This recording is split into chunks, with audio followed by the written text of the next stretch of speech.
जयपुर के घाट गेट तो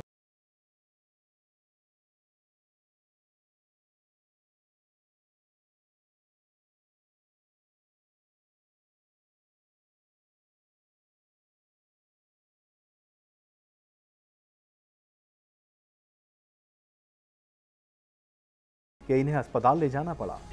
एक मरतबा जो है इनकी कमर के अंदर बहुत सख्त दर्द हुआ, इनके बहुत तकलीफ दे, तो उसमें ये एकदम अचानक लेट गई सीधी, तो इनसे खड़ा नहीं हुआ गया, करवट नहीं ली गई। फिर हमने इनको उठाना चाहा तो उठ भी नहीं सकी, तो ये वहीं लेट रही। हम डॉक्टर के पास लेके भागे, उसी वक्त हॉस्पिटल लेके गए टोंगिया में, तो उन्होंने भी जो है वो इनको कहा कि एडमिट कर दें, ऐसा कर दें, इनको एडमिट करना पड़ेगा, सख्त वो है, तकलीफ़ है इसमें। तो हमने इनकार हुआ है, हम एडमिट नहीं कराया। वो हमने थोड़ा बहुत ट्रीटमेंट लेकर के 2-4 घंटे बाद में हम वापस घर ले आए थे इनको। बहुत ज़्यादा तकलीफ़ में थी, खड़ा नहीं हुआ जाता था, किचन के अंदर काम करने में तकलीफ़ होती थी इनको, और ऊपर नीचे चढ़ने में, जीने में बहुत तकलीफ़ होती थी इनको, और ये नीचे झाड़ू देना करना, इसमें भी बड़ी परेशानी आ गई थी। उस दिन से ये बिस्तर से उठने में असमर्थ थी।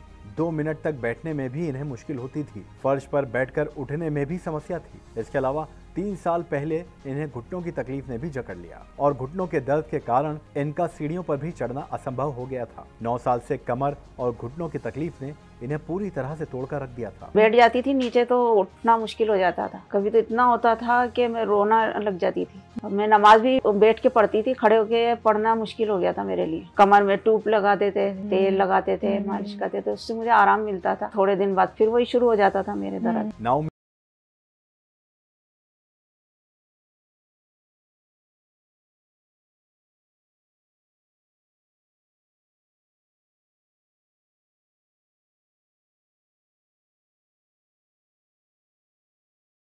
समर्थ थी। फिर मैं हकीम साहब का ये चैनल देखती थी। जी जी। फिर मैंने इस पे देखा काफी लोगों को।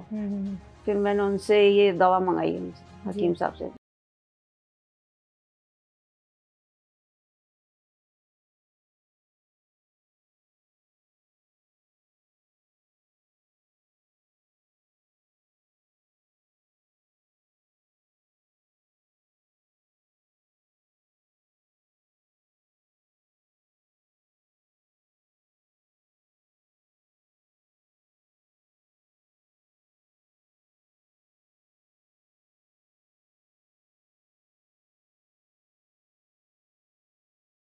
यहाँ पे लेके आए हैं, वो किस तकलीफ से गुजर रही थी, क्या कुछ उन्हें परेशानी थी, हकीम साहब से जुड़ के वो कितनी सेहतयाब हुई हैं और कितना जीवन में उन्होंने बदलाव देखा है, तो उनकी सच्ची कहानी हम पहुँचाएंगे आज आप तक। तो मिलकर स्वागत करेंगे समा फिरदौस मैम का, और उनके शौहर भी हमारे साथ मौजूद हैं, तो आप दोनों का बहुत बहुत इस्तकबाल है। तो मैम सबसे पहले कहाँ लेके चलेंगी आप? ठीक है, किचन में चलते हैं। तो दर्शकों देखिए, हम आपको लेके चल रहे हैं इनकी किचन में, जहाँ पे हम आपको दिखाएंगे कि जो 12 साल इनको कमर का दर्द था, फिर 3 साल पैरों का दर्द था, तो किचन का काम कितने आराम से वो कर लेती। देखिए ड्रॉर हैं सारी, और ये ड्रॉर वो खोलेंगी खुद ही। देखिए, हाँ जी, ये देखिए मेरी ड्रॉर। ठीक है ठीक है। तो पहले आप इतना भी नहीं झुक पाती थी? नहीं, बहुत तकलीफ होती थी मुझे। खाना आप जब बनाती हैं, कितने लोगों का खाना बनाती हैं? मैं 6 मेंबर से हमारे। अच्छा, तो खड़े रहना पड़ता होगा। लास्ट वाली ड्रॉर आप मुझे खोल के दिखाएंगी? जी जी। बैठ के दिखाएंगी मैम? आसानी से बैठ जाती है, यानी आसानी हो गई है आपको काफ़ी। तो किचन का सारा काम आप ही करती हैं? वैसे तो घर का सारा ही काम ही आपने अपने ज़िम्मे ले रखा है, इसके अलावा क्या काम करती हैं आप? कहाँ लेके चलेंगे बताइए। आप रूम में आ जाइए। जी जी जी जी। तो रूम की तरफ हम चलते हैं जी। तो जिस बेड का जिक्र आपने अभी इंटरव्यू में हमारे साथ किया है, जिससे आप उठ नहीं पाती थी, सुबह उठने में बड़ी तकलीफ़ होती थी, तो यही वो बेड है? जी, यही वो बेड है। इस पे उठने में मुझे बहुत तकलीफ होती थी सुबह के टाइम। तो आप मुझे बैठ के दिखाइए आप। तो अभी जैसे आराम से आप बैठ गई हैं, ठीक है। अभी अगर पहले की मैं बात करूँ तो ऐसे ही अगर आप बैठी होती तो उठने में कैसे आप सहारे लेके उठती थी? कितनी तकलीफ आपको होती थी? चेयर यहाँ रखती थी मैं, इसको पकड़ के फिर उठती थी मैं। अच्छा, धीरे धीरे। और अभी उठ के दिखाइए मुझे। जी, आराम से उठ रही हूँ। बिल्कुल, मतलब मैं इसको फुर्तीलापन शरीर में कहूँ मैं? जी। अच्छा अच्छा। तो देखिए ये वो चेयर है जिससे मैम उठती थी सहारा लेके, और ये वो बेड है जिससे उठना उनके लिए मुश्किल क्या नामुमकिन सा हो गया था, क्योंकि 15-20 मिनट आप लगा रहे हैं बेड से उठने में, तो आप समझिए कि आपको कितनी तकलीफ़ होती होगी। आपने एक बात और हमें बताई थी कि आपको नमाज़ पढ़ने में दिक्कत होती थी, इसी चेयर पे आप नमाज़ पढ़ने लगी थी? अच्छा। पढ़ती थी नमाज इस जगह, तो इसी चेयर पे बैठ के पढ़ती थी, और अब मैं आराम से पढ़ती हूँ। अच्छा। तो कितने टाइम तक आपने इसी चेयर पे बैठ के नमाज़ पढ़ी है मैम? मैंने साल भर पढ़ी है। साल भर आपने नमाज़ चेयर पे बैठ के पढ़ी है। अच्छा, ठीक है। अभी आप अच्छे से बैठ के जी। नमाज़ पढ़ लेती हैं? मुझे एक बार आप दिखाएंगी कि कैसे आप बैठ पाती हैं नीचे, क्योंकि बेड पे तो हमने बैठ के देख लिया। जी। यहाँ खाना खाते थे हम लोग बैठकर, तो उठना मुश्किल हो जाता था मेरा, ये घुटनों की वजह से भी उठ नहीं पाती थी मैं, और अब मैं आराम से उठ जाती हूँ। देखिए, आप आलती पालती भी अच्छे से मार लेती हैं, तो आलती पालती मार ली है मैम, फिर तो नमाज आप अच्छे से आप पढ़ लेती पढ़ती हूँ। मुझे बहुत हल्कापन महसूस होता है नमाज़ पढ़ने में, अब उठने बैठने में, तो बहुत अच्छा लग रहा है मुझे। जी। तो तकलीफ़ तो होती होगी कि आप कायदे से नमाज़ नहीं पढ़ पा रही हैं, आपको चेयर का सहारा लेना पड़ रहा है, और 1 साल आपने चेयर पे बैठ के नमाज़ पढ़ी है। हाँ, मुझे बहुत दुख होता था कि मैं अभी इतनी जल्दी से ही मेरा ऐसा हो गया कि मैं खड़े होकर नमाज़ नहीं पढ़ पाती। ये सोचकर दुख होता था मुझे कि बैठ के पढ़ना पड़ा है मुझे अभी इस एज में भी, इस वजह से। तो 53 मैम की उम्र है, और देखिए तकलीफ़ उन्होंने बहुत ज़्यादा बर्दाश्त की है। अभी जैसे कि वो बैठी हुई हैं दर्शकों, तो देखिए कमर पे भी बैठने पे प्रेशर लगता है, घुटने पे भी प्रेशर लगता है, आलती पालती मार के वो बैठ गई हैं। और ये जो पीछे मैं आपको बेड दिखा रही हूँ, देखिए इसकी कोई ज़्यादा ऊंचाई नहीं है, आसानी से आप उतर सकते हैं, लेकिन उतरना तो दूर, वो उठ तक नहीं पाती थी। अच्छा, उठने में आप सहारा तो चेयर का लेती ही थी, साथ ही साथ आपके जो शौहर हैं वो भी आपको कंधा देते होंगे और धीरे धीरे करके आपको उठाते होंगे। जी। तो कहीं ऐसी नौबत तो नहीं आई कि बाथरूम तक उनको ले जाना पड़ रहा है? ठीक है। नहीं। ठीक है। तो सिर्फ आप उठने में ही आपको दिक्कत होती थी कुल मिला के। बर्दाश्त किस हद तक आप नहीं कर पाती, ये बताइए? आंखों में कभी आंसू भी आपके आ गए थे? ये हो क्या रहा है मेरे साथ? हाँ, बहुत तकलीफ़ हुई थी, मेरे उठना भी मुश्किल हो गया था, बिस्तर पे से उठना। सुबह के टाइम तो इतना तकलीफ़ होती थी कि मैं उठ नहीं पाती थी, और 2-3 बार तो ऐसा हुआ कि मुझे मेरे बेटे ने, शौहर ने उठा के सहारा दे के फिर हॉस्पिटल लेकर गए। अच्छा, हॉस्पिटल तक लेके गए? जी। अच्छा, वो लगाया उन्होंने, तब जाके आराम मिला। दवा लेती हूँ तब तो आराम मिल जाता था, अब छोड़ते ही दवा फिर वही शुरू हो जाता था। अच्छा, इंजेक्शन क्या कमर के लिए लगा था आपको? जी, दर्द की वजह से। जी। अच्छा, इंजेक्शन कितनी बार आप लगवा चुकी हैं? मेरे 3-4 बार लग गया, फिर कैप्सूल वगैरह दिए, वो लिए। अच्छा, ठीक है। इंजेक्शन तो मैम आपने बर्दाश्त कर लिया, लेकिन अब इंजेक्शन की ज़रूरत नहीं है, ना ऑपरेशन की ज़रूरत है, ना दवाइयों की ज़रूरत है। अच्छा, कोई दवाइयाँ भी खा रही हैं वैसे आप हकीम साहब से अलग? मैं बीपी रहता है मुझे उसकी, और थायराइड की। अच्छा, चलिए, दोनों दवाइयाँ खाने में कोई तकलीफ़ नहीं हो रही है? हकीम साहब और जो और बाकी ले रही है, कोई साइड इफ़ेक्ट? चलिए, आपको मैं यहाँ से अब थोड़ी सी तकलीफ़ और देना चाहूँगी। उठ के हमें दिखाइए कि कितनी फुर्ती से आप उठ जाती हैं। तो देख सकते हैं, ये अभी हम दिखा रहे हैं आपको कि पहले के मुकाबले, आपके मुकाबले, यानी कि 4 महीने में ये फ़र्क आप देखिए। जहाँ वो नमाज़ नहीं पढ़ पा रही थी, और खाना क्या है, ये पूरी फैमिली बैठ के खाती हैं, तो आलती पालती मार के भी नहीं बैठ पा रही थी। लेकिन अभी हमने आपको दिखाया कि मैम कैसे अच्छे से किचन की ड्रॉर खोल रही थी, झुक के, नीचे कमर पे प्रेशर पड़ता है, लेकिन वो भी अभी दर्द उनको नहीं है। अच्छा, चलिए, तो आपने हमें बता ही दिया कि खाली इंसाफ आप हमें करके दिखाएंगी, तो ज़रूर हम देखना चाहेंगे और अपने दर्शकों को भी दिखाना चाहेंगे।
का वहाँ पे भी है, दूसरे कमरे में भी, वो भी ये खुद ही साफ़ करती हैं। तो कितना अंतर पहले और अब में हम आपको दिखा रहे हैं। ये 4 महीने का रिज़ल्ट है जो आपके सामने है। ठीक है मैम, आगे चलें, कहाँ पे आप हमें लेके चलेंगी? और सीढ़ियाँ चढ़ें? जी जी, तो सीढ़ियाँ भी चढ़ के दिखाएंगी आप हमें? जी, तो जल्दी से दर्शकों हम चलते हैं सीढ़ियों की तरफ। 2nd फ्लोर पे शमा मैम का घर है और जहाँ ये सीढ़ियाँ बिल्कुल नहीं चढ़ पाती थी और ये जो आप रेलिंग देख रही हैं इसके सहारे से वो नीचे उतरती थी। सबसे ज़्यादा तकलीफ़ थी नीचे उतरने में उनको। जी, तो आराम से मैम चढ़ पा रही हैं? जी। अच्छा, ये हम 3rd फ्लोर पे जा रहे हैं? जी। अच्छा। और पहले इतना भी नहीं चल पा रही थी आप? नहीं।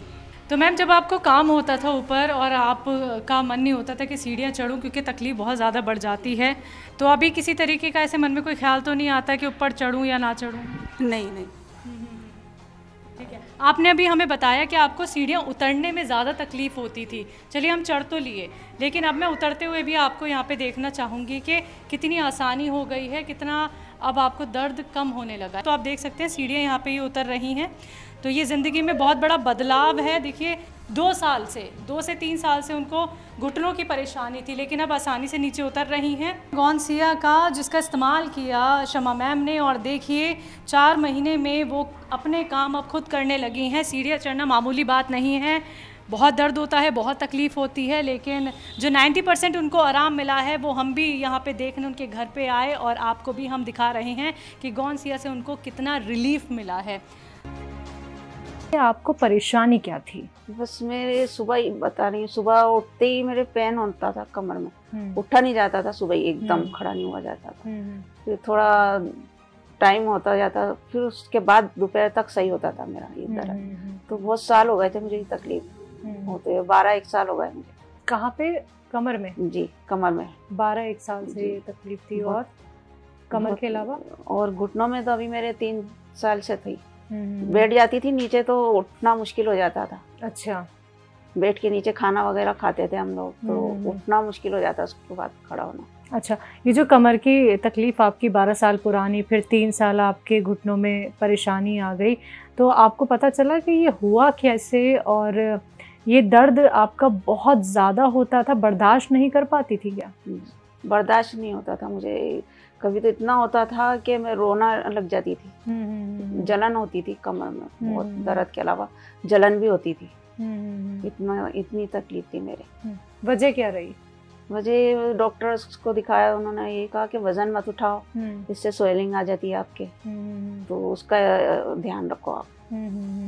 फिर मैं हकीम साहब का ये चैनल देखती थी। जी। फिर मैंने इस पे देखा काफ़ी लोगों को, फिर मैंने उनसे ये दवा मंगाई हकीम साहब से, गॉनसिया।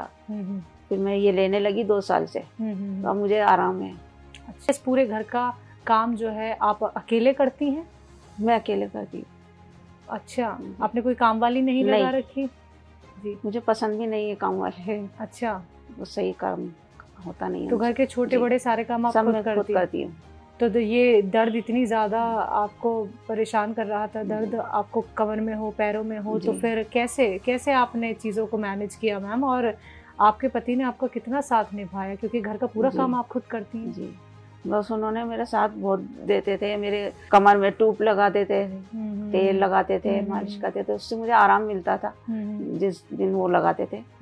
फिर वो थोड़े दिन बाद फिर वही शुरू हो जाता था मेरे दर्द।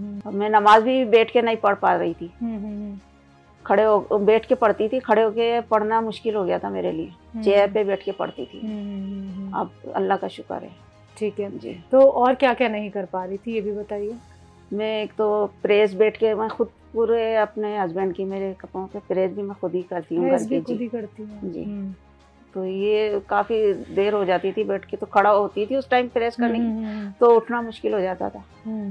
धीरे धीरे खड़ी होती थी, फिर जब सही होता था। अच्छा, इसके अलावा फिर मैं लेटती थी, थोड़ा सुकून मिल जाता था लेटने से, तो वैसे नहीं मिलता था। या चलते फिरते रहते हैं, बैठने में तकलीफ होती थी बस मुझे। यानी आप बैठने से बचती थी फिर कि बैठो, चलती फिरती रहूं बस। ये तो आपने दर्द में काम छोड़ा नहीं क्या? आप करती रहती थी? करती रहती थी मैं। फिर कौन करता हूँ, मुझे पसंद आता नहीं था मैट का काम, मैं खुद ही करती। मतलब आप दर्द में कराहती रहती होंगी, आप दर्द झेलती रहती होंगी। सब लोग यही कहते थे किसी को रख लो, लेकिन हाँ। मैं नहीं रखती थी, मुझे पसंद ही नहीं था।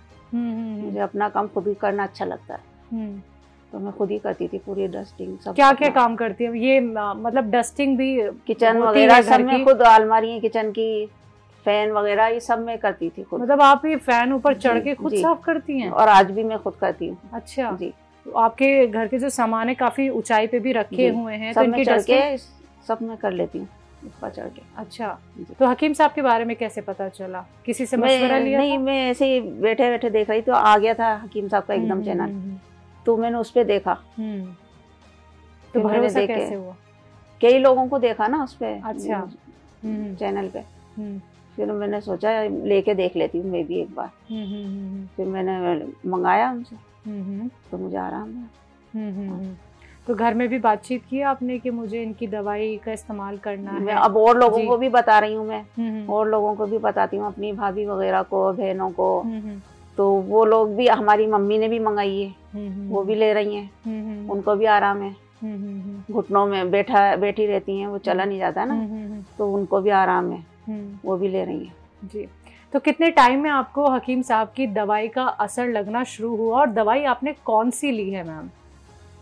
मैंने गोनसिया लिया, और ये टी केयर लिया, ठीक है, और एक पी केयर भी दिया था उन्होंने, ठीक है, और एक एफ केयर भी लिया है मैंने। बीपी भी है मुझे, थायराइड भी है, इसके लिए भी लिया था। तो इन सब चीज़ों में जी। आराम है आपको? जी। ठीक है। तो आराम कितने दिनों में लगा आपको?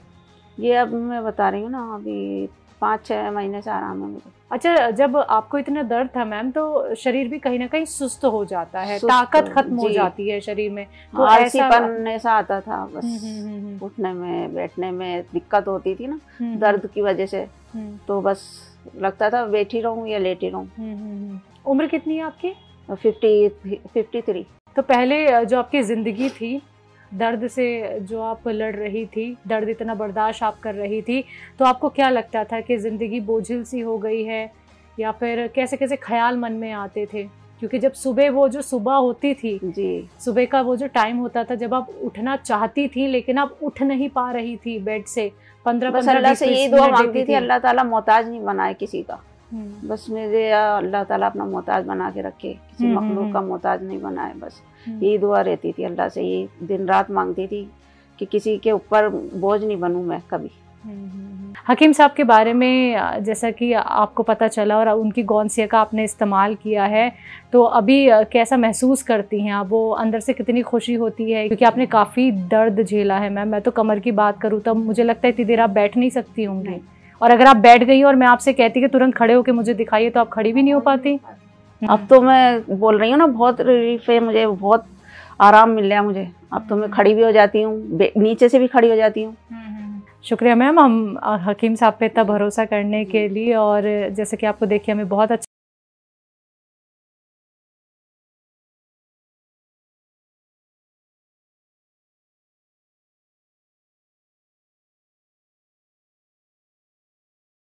तो दर्शकों, आज की कहानी शमा फिरदौस मैम की, जो कि 53 साल की हैं, और इस इलाके में हम इसलिए ही आए थे क्योंकि हमें जानना था कि वो हकीम साहब से जुड़ के कितनी बेहतर हो गई हैं, स्वस्थ सेहतमंद हो गई हैं। तो उनसे हमें मिलने का मौका मिला, तो बहुत बहुत शुक्रिया मैम, आपने अपनी कहानी करोड़ों लाखों लोगों तक आज पहुंचाई है। यकीनन आप उनके लिए आज प्रेरणा बनने वाली हैं, आइडल बनने वाली हैं, और लोग समझेंगे कि हम खुद को भी सेहतमंद कर सकते हैं। आप तो शुक्रिया अपने घर हमें बुलाने के लिए।